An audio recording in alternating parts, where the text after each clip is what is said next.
CNBC आवाज Motilal Oswal studios में आपका स्वागत है। नमस्कार, मैं हूं आपके साथ आशीष चतुर्वेदी और आप देख रहे हैं खिलाड़ी नंबर 1। मार्केट्स में फिलहाल आप देखें तो बड़े क्रूशियल जंक्चर पर कारोबार हो। अब आप सोच रहे होंगे कि मैं इतना क्रूशियल क्यों कह रहा हूं। अब आप निफ्टी के स्तर को देखिए, फिलहाल 160 अंक नीचे है। अगर आप वैसे देखेंगे तो 160 अंक नीचे है, लेकिन डे लो से भी तकरीबन 150 अंकों की रिकवरी यहां पर आपको देखने को मिल रही है। चार्ट आगे आपकी स्क्रीन पर, बैंक निफ्टी यहाँ पर भी रिकवरी का ट्रेंड है। निफ्टी में भी मैंने बताया कि 150 अंकों की रिकवरी है, लेकिन शुरुआत बड़े पैनिक के साथ देखने को मिली थी। तकरीबन 300 अंक नीचे आपका गिफ्ट निफ्टी था, 350 अंकों तक के दबाव वहाँ पर देखने को मिले थे। और क्योंकि global markets across asset classes, चाहे इक्विटी, कॉमोडिटीज, क्रिप्टो, सब में चौतरफा गिरावट थी। इसके मुकाबले देखें तो भारतीय मार्केट्स ने काफ़ी हद तक अब एक रिकवरी का प्रयास आपके सामने रख दिया है। स्मॉल कैप और मिड कैप पर नजर लगाते हैं कि यहाँ पर क्या रिकवरी आपको कंपैरेटिवली बेटर देखने को मिल रही है। तो बिल्कुल चार्ट के लिहाज से तो देखें तो जहाँ से खुले थे वहाँ से काफ़ी बेहतर, और स्मॉल कैप्स में भी तकरीबन, हाँ, स्मॉल कैप्स में थोड़ा सा पेन अभी भी कंपैरेटिवली ज़्यादा है, और ऑफलो से भी ज़्यादा रिकवरी यहाँ पर देखने को नहीं मिल रही। लेकिन पूरे मार्केट का अंदाज़ा लग जाएगा एडवांस और डिक्लाइन, यानी मार्केट में अभी भी ज़्यादातर शेयर ऐसे हैं जहाँ पर आपको गिरावट के साथ कामकाज नजर आएगा। अब दिखाता हूँ sector specific action. India VIX को देखेंगे सबसे पहले, क्योंकि जो जियोपॉलिटिकल टेंशन बढ़ी है वेस्ट एशिया में, इजराइल और ईरान के बीच में लगातार हमलों की जो खबरें आ रही है, इंडिया विक्स आपको 7% ऊपर नजर आएगा, 17 के स्तर पर है। अब आप फार्मा को देखें तो सिर्फ और सिर्फ फार्मा स्पेस ऐसी है जहां पर आप बढ़िया कंफर्टेबल तेजी और बहुत सारे स्टॉक्स हैं जिनमें आपको गेंस नजर आएंगे। बाकी तो आईटी लगातार गिरता ही है, ऑटो भी रिवर्स गियर में चल रहे हैं। आज कैपिटल मार्केट की थीम कमजोर है, डिफेंस में गिरावट है, पीएसयू बैंक्स नीचे हैं, फाइनेंशियल आधे प्रतिशत नीचे, बैंक निफ्टी में रिकवरी है, रियल्टी 1% नीचे, ऑयल एंड गैस की बास्केट काफ़ी हद तक मिक्स, यानी सेक्टर स्पेसिफिक अगर आपको तेजी देखनी है तो आपके पास सिर्फ और सिर्फ विकल्प है निफ्टी फार्मा का, बाकी तरफ चौतरफा गिरावट है। अब इससे थोड़ा बहुत अंदाज़ा तो आपको लग ही गया होगा कि निफ्टी के क्या हलचल है, तो लेकिन कंपोनेंट्स एक बार के लिए आपको दिखा देता हूँ। भारतीय Airtel, power grid, Apollo hospital और एसबीआई मिलकर 29 अंकों का पॉजिटिव कंट्रीब्यूशन दे रहे हैं। वहीं आप रिलायंस की बात करें, आईसीआईसीआई बैंक है, एलएनटी और एमएनएम, इनमें देखने को मिल रही है गिरावट। बैंक निफ्टी के कंपोनेंट्स आपकी स्क्रीन पर, जिसमें आईसीआईसीआई, एचडीएफसी, इंडसइंड, यही मिलाकर आप देखें तो काफ़ी हद तक ड्रैग दे रहे हैं। एसबीआई थोड़ा सा ऊपर है, एक्सिस बैंक में अच्छी तेजी देखने को मिल रही है, फेडरल बैंक और आईडीएफसी फर्स्ट बैंक हल्के से हैं। आईडीएफसी फर्स्ट बैंक तो फ्लैट ही समझिए आप। चलिए, तो मार्केट में आप देखें तो थोड़ी सी ऑफलोज रिकवरी का ट्रेंड आपको नजर आएगा, लेकिन ये हफ्ता खिलाड़ी नंबर 1 बहुत ज़्यादा इंटरेस्टिंग आपको देखने को मिलेगा। इंटरेस्टिंग इसके लिए कह रहा हूँ क्योंकि पिछले 3 हफ्तों के जो धुरंधर, पिछले 3 हफ्तों के खिलाड़ी नंबर 1 हैं वो हमारे साथ जुड़े हैं। एसएसजे फाइनेंस की वीरल छेड़ा, मेरे सर शेर खान की मुतु सेल्वराज जेम और इक्विनॉक्स रिसर्च के पंकज रांदड़। और आप देखिए क्या डबल डिजिट गेन्स यहाँ पर इनके पोर्टफोलियो में हफ्ते के दौरान नजर आए थे पिछले 3 हफ्तों में, और वीरल जी के पोर्टफोलियो में तब आई थी तकरीबन 12.5% की तेजी। मुतु सेल्वराज जेम के पोर्टफोलियो में ऑलमोस्ट 11% के गेन्स। पंकज रांदड़ जी के पोर्टफोलियो में ऑलमोस्ट 12% की तेजी यहाँ पर आपको नजर आई थी। तो यहाँ पर फिलहाल के लिए आप देखें तो जो पोर्टफोलियो का एक्शन है ज़बरदस्त इनका देखने को मिला। तो इस हफ्ते के लिए आप तीनों खिलाड़ियों को बेस्ट विशेस, और उम्मीद है कि जिस प्रकार से पिछले 3 हफ्तों में आपका प्रदर्शन बहुत ही शानदार डबल डिजिट गेंस का था, इस बार भी हम बढ़िया परफॉर्मेंस एक्सपेक्ट करके चलें। तो कर लेते हैं खेल की शुरुआत, और सबसे पहले वीरल जी के पास चलेंगे। वीरल जी नमस्कार, बताइए इस हफ्ते के लिए क्या खास स्ट्रैटेजी है? कोई खास स्टॉक आ रहा है रडार पर? तेजी करेंगे या मंदी करेंगे, और कौन सा होगा स्टॉक? Good morning. अगर पहले आप निफ्टी की बात करें तो देख सकते हैं कि नीचे में निफ्टी आज गैप डाउन ओपन हुआ, और उसके क्रूशियल सपोर्ट लेवल से जो 23,000 के उसके आसपास ही बॉटम्स बने हैं, वहां से थोड़ा पुल बैक देखने मिल रहा है। नो डाउट आज मिड कैप और स्मॉल कैप के स्टॉक्स भी अच्छे खासे मूवमेंट हमें देखने मिल रहे हैं। आप करंटली देखें तो थोड़ा कॉशियस रहना चाहिएगा। नीचे में अगर 23,000 का लेवल्स ब्रेक करते हैं तो मुझे लग रहा है 22,800 से लेकर 22,500 तक के भी निफ्टी के लेवल देखने मिल सकते हैं। और करंटली जो हिसाब से पुल बैक देखने मिला है, मुझे लग रहा है यहाँ से अपसाइड मोमेंट पे अगर 23,300 या लेवल्स क्रॉस करते हैं तो मुझे लग रहा है 23,500 से लेकर 23,800 तक के लेवल्स भी आ सकते हैं। तो करंटली थोड़ा वॉलेटिलिटी रहेगा स्टॉक स्पेसिफिक में, मेरे हिसाब से बेटर मूवमेंट मिल सकते हैं, तो उसी हिसाब से हमें बाय करना चाहिए। तो क्या करें भाई सर, बताइए। करंटली मेरी फर्स्ट पिक अपोलो हॉस्पिटल पे रहेगी। करंटली देखें तो ऑल टाइम हाई पे चल रहा है, वॉल्यूम्स भी अच्छे खासे हो रहे हैं, तो ये लेवल्स पे बाय करने की सलाह रहेगी। नीचे में हाँ, स्टॉप लॉस अराउंड 8,000 का रहेगा और अपसाइड में टारगेट 9,400 करेंगे।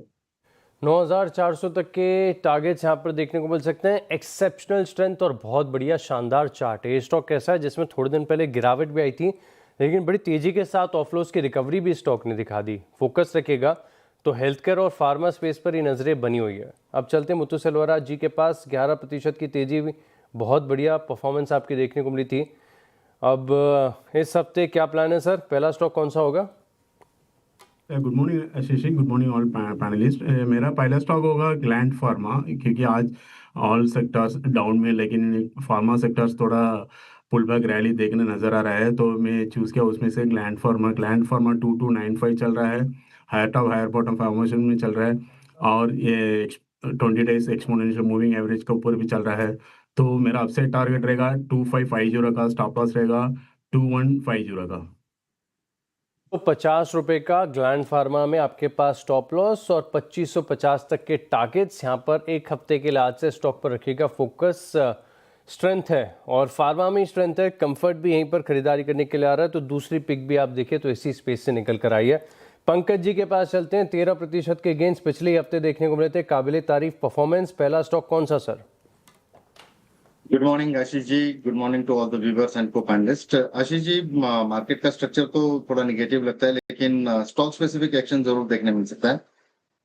लोअर लेवल से काफी स्ट्रॉन्ग रिकवरी किर्लोस्कर ब्रदर्स में देखने मिली है। 1710-12 की रेंज में ये फिलहाल अभी ट्रेड करते हुए नजर आ रहा है। खरीदारी की सलाह रहेगी यहाँ पर 1680 रुपए का एक स्टॉप लॉस यहाँ पर मेंटेन करें।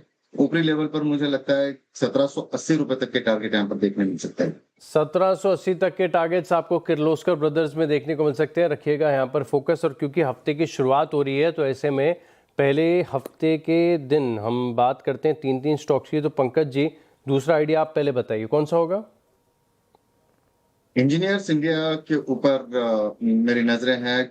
लोअर टाइम फ्रेम के ऊपर भले ही कंसोलिडेशन दिखा रहा है, लेकिन आज दिन के दौरान में काफी स्ट्रॉन्ग मोमेंटम इसमें नजर आया है। लोअर लेवल से 242 के करीब ये फिलहाल ट्रेड कर रहा है। वॉल्यूम के साथ में एक ब्रेकआउट अटेम्प्ट करने की कोशिश कर रहा है यहाँ पर, तो 242 में खरीदारी करने की सलाह रहेगी। स्टॉप लॉस जो है 236 का स्टॉप लॉस मेंटेन करें। ऊपरी लेवल पर मुझे लगता है 255 तक के टारगेट्स यहाँ पर देखने मिल सकते हैं। इंजीनियर्स इंडिया में 255, क्या बात है, 2% ऊपर चल रहा है ये स्टॉक, तो खरीदारी करेंगे 236 के स्टॉप लॉस के साथ। मुत्तू सेल्वराज जी, दूसरा आइडिया आपकी तरफ से? या मेरा दूसरा स्टॉक रहेगा थायरोकेयर फ्लैग पैटर्न ब्रेकआउट करके ट्रेड करते हुए नजर आ रहा है, और अपर बैंड की ऊपर चल रहा है, तो अभी एकदम सपोर्ट लेवल के ऊपर चल रहा है 530 रेंज के ऊपर। तो मेरा बाइंग रहेगा ये करंट लेवल पे, और टारगेट रहेगा 580 का, स्टॉप लॉस रहेगा 515 का। 515 का स्टॉप लॉस, 580 का टारगेट। और फार्मा के बाद अब इनकी नज़रें पड़ी हैं हेल्थ केयर डायग्नोस्टिक स्पेस पर। थायरोकेयर, इसके Q4 के नंबर्स भी बड़े शानदार थे। इनफैक्ट इस पूरी स्पेस ने बढ़िया नतीजे डिलीवर किए। वीरल जी, दूसरा स्टॉक आपकी तरफ से? सेकंड पिक मेरी एसएफएल पे रहेगी। देखें तो करंटली भी ऑलमोस्ट ये 6 मंथ्स के हाईएस्ट पे ट्रेड कर रहा है। नीचे से कहें तो high top high bottom pattern से हमें अच्छी खासी कौन सा स्टॉक बताया आपने? वॉल्यूम्स भी अच्छे वीरल जी, वीरल जी, स्टॉक का तो नाम बताइए, कौन सा स्टॉक बताया आपने? SFL, Sheela Foam Limited. अच्छा, शीला फोम, बड़े दिनों के बाद चर्चा हुई है। तो बड़ा बीटन डाउन सा स्टॉक है, चलने का नाम ही नहीं लेता। ये तो कहाँ से ढूंढ रहा है ऐसे कमजोर बाजार में? 5% ऊपर शीला फोम, क्या बात है। चलिए बताइए सर, क्या टारगेट, क्या स्टॉप लॉस? करंटली ये लेवल्स में बाय करने की सलाह रहेगी। नीचे में स्टॉप लॉस अराउंड 600 का रहेगा और अपसाइड में टारगेट 950 करेंगे। 950 तक के बड़े बड़े टारगेट्स और बड़ा बीटन डाउन स्टॉक है। रिवर्सल का प्रयास कर रहा है, तो यहाँ पर रखेंगे फोकस। तो दो आइडियाज़ हमने जान लिए।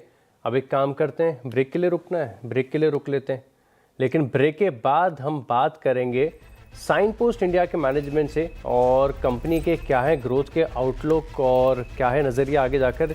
कंपनी के CMD श्रीपाद अष्टेकर हमारे साथ जुड़ेंगे बस एक छोटे से ब्रेक के बाद।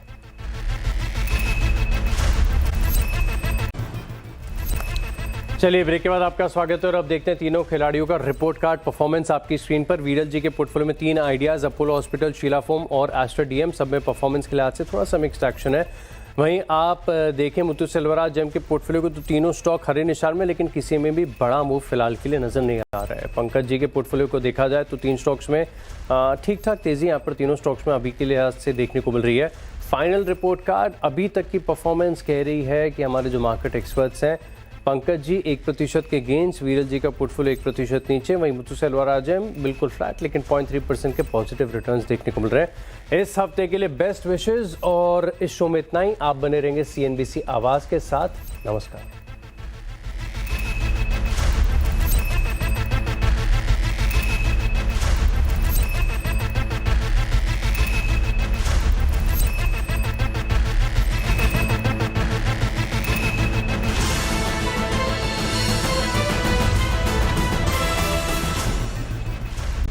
चलिए, ब्रेक के बाद आपका स्वागत है और अब बात करेंगे साइन पोस्ट इंडिया के मैनेजमेंट से। एक कंपनी दरअसल आप देखें तो सभी जानते होंगे, आप सड़कों पर जो एडवर्टाइजमेंट देखते हैं, बड़े बड़े बिलबोर्ड्स देखते हैं, बड़े फैंसी। और अगर इसे मैं थोड़ा सा टेक्निकल टर्म में आपको बताऊं तो डिजिटल आउट ऑफ होम जितनी भी एडवर्टाइजमेंट होती है, इसमें कंपनी मार्केट लीडर है। इसी पर आगे बातचीत करने के लिए कंपनी के CMD श्रीपद अष्टेकर हमारे साथ जुड़े हुए हैं। सर नमस्कार, शो में स्वागत है आपका। और बहुत ही इंटरेस्टिंग कारोबार है, विजिबल हो ही जाती है आपकी कंपनी। हम जब भी सड़कों पर जाते हैं, बड़े बड़े बिलबोर्ड्स देखते हैं, आमतौर पर मिनी नज़र पड़ी जाती है कि उस पर साइन पोस्ट का नाम लिखा हुआ रहता है। समझना चाहते हैं कि कैसे आप अपने जो बिजनेस है इसकी सेगमेंटल रेवेन्यू को कैसे बाइफरकेट करते हैं और कौन सा सेगमेंट है जिसमें सबसे ज़्यादा ग्रोथ आती है? नमस्ते, नमस्कार। सर, साइन पोस्ट इंडिया एक ग्लोबली फोकस्ड एक्सपीरियंशियल कंपनी है। सो नॉर्मली जिस सेक्टर में हम लोग काम करते हैं, ज्यादातर लोगों को लगता है कि ये बिलबोर्ड कंपनी है। So we are working beyond billboard, जिसमें कि आपको bus queue shelters, sky walks, green buses, metro station, airports, जो कि जैसे कि ड्रोन शोज हुए, उसके बाद में प्रोजेक्शन मैपिंग हुआ।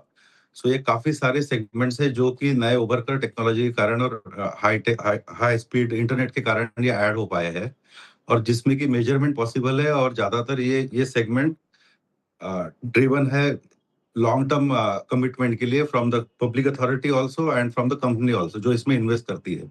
तो जब आप देखते हो कि मल्टीपल बस क्यू शेल्टर्स या मल्टीपल बसेस जो रैप हो रही है, या मेट्रो स्टेशन जो नए उभर कर आए हैं सारे देश में, सो ये ट्रांसफॉर्मेशन जो हुआ है, ये इंफ्रास्ट्रक्चर बूम के कारण हुआ है, जो इंडिया में काफी हद तक हम देख रहे हैं। प्लस उसके अलावा जो ट्रैफिक स्पीड है, जिसके कारण कि ये 1 से 1.5 घंटा एक कंप्यूटर का समय गुजरता है इस ट्रैवल पैटर्न में, जिसको कि हम लोग फोकस करते हैं और वो एनहांस करते हैं। जिसमें से एक डिजिटल सेगमेंट होता है जहां पर कि आप स्पेस शेयर करते हैं। दूसरा सेगमेंट होता है जो ट्रांजिट, जो multiple touch point of the city और द कंट्री और द स्टेट वी कवर। तो ये 2-3 सेगमेंट्स है। और कन्वेंशनल जो बिलबोर्ड, जिसको हम होर्डिंग कहते हैं, जो कि हमारा मिनिमल फोकस है as far as the company is concern. बिल्कुल बिल्कुल। अच्छा, एक और इंटरेस्टिंग चीज़ मैं देख रहा था कि आपकी कंपनी के बारे में कि आपकी एक AI प्लेटफॉर्म भी है, आई थिंक सो, इसका नाम कैप्चरा करके, और ये ग्रोथ के लिहाज से, रेवेन्यू कंट्रीब्यूशन के लिहाज से भी बड़ा सिग्निफिकेंट है। कैसे यूज़ करते हैं सर, बताइए ज़रा। सो AI प्लेटफॉर्म तो अभी रिसेंटली ऐड हो रहा है और वो मैच्योर हो रहा है, बट जो कैप्चर हम लोग ने कोविड से पहले इजाद किया था, इसमें बेसिकली इंटेंशन ये था कि इसको कितना हम हाइपर लोकल कर सकते हैं कि ताकि एक सपोज रेवेन्यू, एक शोरूम है सपोज कोई ज्वेलर का या इलेक्ट्रॉनिक ब्रांड का, तो उसके आसपास हमको अंडरस्टैंड करना पड़ेगा कि वहाँ पे कौन सी भाषा चलती है, कितना वॉलेट शेयर आ सकता है, कितने ट्रांजैक्शन वहाँ पर डेली होते हैं। तो उसके कारण हम लोग, पहला काम तो ये है कि हम जब प्लानिंग करते हैं कोई भी कैंपेन का, तो ये टूल हमको हेल्प करता है और ब्रांड को हेल्प करता है to understand the geography of the and the quality of the area. Secondly, जब हम डिप्लॉय करते हैं, सपोज इस साल हम लोग जो ऐड कर रहे हैं, विच विल बी एडिंग 70 से 80 layers, which includes your data led model, which will add about e commerce, q commerce, कि आपका जो क्वालिटी ऑफ ट्रैफिक है उस एरिया का, वो कैसे हम उसको बैकवर्ड करके इम्प्रोवाइज कर सकते हैं investment in the particular area nationally. जी बिल्कुल। और सर, Q4 कंपनी के लिए मैं देख रहा था कि नंबर्स तो बड़े स्ट्रॉन्ग देखने को मिले थे, लेकिन कितने नए कॉन्ट्रैक्ट्स आपने ऐड किए, और क्विकली ये भी समझना चाहूंगा कि FY27 का आउटलुक कैसा लग रहा है? सो लास्ट ईयर हमने to deepen our strength in east of India, Calcutta में हम लोग ने एक सिटी स्ट्रिप 12 साल का कॉन्ट्रैक्ट साइन ऑफ किया, जहां पर कि we will be deploying a smart digital asset across the core Calcutta which is a heart of Calcutta. उसके अलावा जो बिल्टअप है हम लोगों का बैंगलोर मेट्रो का विच इज ऑन गोइंग, उसके अलावा मुंबई मेट्रो और सिमिलर पैटर्न पे जो आज हम लोग ने एसेट कवर किए which include the green buses across the multiple cities जैसे कि हैदराबाद, गोवा, दिल्ली, कलकत्ता, चेन्नई, बैंगलोर एंड मुंबई। सो ये एसेट बेस को लेके हम ये 2026-27 में इसको हम इम्प्रोवाइज करेंगे डिप्लॉयमेंट का, जिसका कि टेक फोकस्ड होगा और ज्यादातर ये डुअल इंजन होगा with the data led and the digital performance on this assets. उसके अलावा एज फार एज ये साल में we will be focusing again on the quality of the contract, जहां पर कि हमको सिक्योर्ड लाइन मिलती है और इन्वेस्टमेंट जो हम 60 से 70 करोड़ का एनालाइज करके रखे इस साल के लिए will be adding value to the existing portfolio what we have, जो हमारी 32+ सिटीज में हम लोग करंटली ऑपरेट कर रहे हैं and we are aiming to grow it at a faster pace. बिल्कुल, बहुत बहुत धन्यवाद सर आपका हमारे साथ जुड़ने के लिए और विस्तार से ग्रोथ और नतीजों पर बातचीत करने के लिए। Thank you so much sir. Thank you. चलिए अब खेल पर लौटते हैं और बात करते हैं तीसरे आइडिया की। तो मुथु सेल्वराज जी, तीसरा स्टॉक आपको पहले बताने का मौका मिलेगा, कौन सा होगा सर? मेरा स्टॉक होगा थंगमेल ज्वेलरी लिमिटेड। अभी hate of higher bottom formation में कंसोलिडेशन ब्रेकआउट करके चल रहा है, तो अभी रेट चल रहा है 5682 का। मेरा टारगेट रहेगा 6200 पोजिशनली और स्टॉप लॉस रहेगा 5500 की। 5500 के स्टॉप लॉस के साथ खरीदारी कीजिए। थंगमेल ज्वेलरी क्या आउट परफॉर्मिंग स्टॉक है। और मुझे याद आता है कि जब टाइटन का एनालिस्ट मीट चल रहा था पूरे दिन, टाइटन में उस दिन 2.5-3% की तेजी आएगी, लेकिन थंगमेल ज्वेलरी 10% ऊपर बंद हुआ था। गजब का स्टॉक है, बहुत अच्छी पेडिग्री वाली कंपनी है। यहाँ पर रखेंगे हम खास फोकस। और वीरल जी, आपकी तरफ से आइडिया? थर्ड पिक मेरी एस्टर डीएम हेल्थ केयर का रहेगा। करंटली देखे तो ऑल टाइम हाई पे ट्रेड कर रहा है, वॉल्यूम्स भी अच्छे खासे हो रहे हैं। नीचे में जो उन्होंने करंटली लोस बनाए थे अराउंड ऑलमोस्ट 5 मंथ्स पहले, वहां से देखें तो अच्छा खासा मूवमेंट मिलता है, ऑलमोस्ट 40% इतना राइज मिला है। High top high bottom pattern भी फॉर्मेशन हो रहा है, लग रहा है यहाँ से अपसाइड मूवमेंट और अच्छी खासी देखने मिल सकती है। तो ये लेवल्स पे बाय करने की सलाह रहेगी। नीचे में स्टॉप लॉस अराउंड 700 का रहेगा और अपसाइड में टारगेट 950 के रहेंगे। 950 तक के टारगेट्स आपको एस्टर डीएम में देखने को मिल सकते हैं। तो फोकस तो फिलहाल के लिए फार्मा और हेल्थ केयर पर ही है। पंकज जी, तीसरा स्टॉक आपकी तरफ से? आशीष जी, ये दोनों स्टॉक ही मेरे रडार में थे और to be very honest, and मुझे लगता है भी मिंडा कॉर्पोरेशन के अंदर एक बढ़िया मोमेंटम आ सकता है। लोअर लेवल से काफी स्ट्रॉन्ग रेजिलियंस दिखाया विभाग के ऊपर, काउंटर ट्रेड कर रहा है, आरएसआई में पॉजिटिव डाइवर्जन लग रहा है, सारे की मूविंग एवरेजेस के ऊपर फिलहाल ट्रेड कर रहा है। तो एक ट्रेड यहाँ पे लेना चाहेंगे 642 के करीब। स्टॉप लॉस जो है इसके अंदर मेरे को लगता है 630, एक छोटा स्टॉप लॉस मेंटेन करे।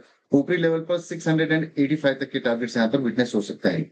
685 तक के टारगेट्स यहाँ पर मिंडा कॉर्पोरेशन में आपको देखने को मिल सकते हैं। तो हमारे जो तीनों मार्केट एक्सपर्ट्स हैं, इनकी तरफ से अपने पोर्टफोलियो में 3-3 ट्रेडिंग आइडियाज़ को जोड़ दिया गया। अब समय समय पर इसको रिव्यू करते रहेंगे। इनके पास विकल्प है कि नए स्टॉक्स को भी ऐड करें, पुराने को करें एग्जिट, लेकिन सबके अपडेट्स हम आपके साथ पूरी अकाउंटेबिलिटी के साथ शेयर करेंगे। एक काम करते हैं, बहुत ही छोटे से ब्रेक के लिए रुक रहे हैं, लेकिन ब्रेक के बाद तीनों एक्सपर्ट्स की अब तक की परफॉर्मेंस होगी आपकी स्क्रीन पर।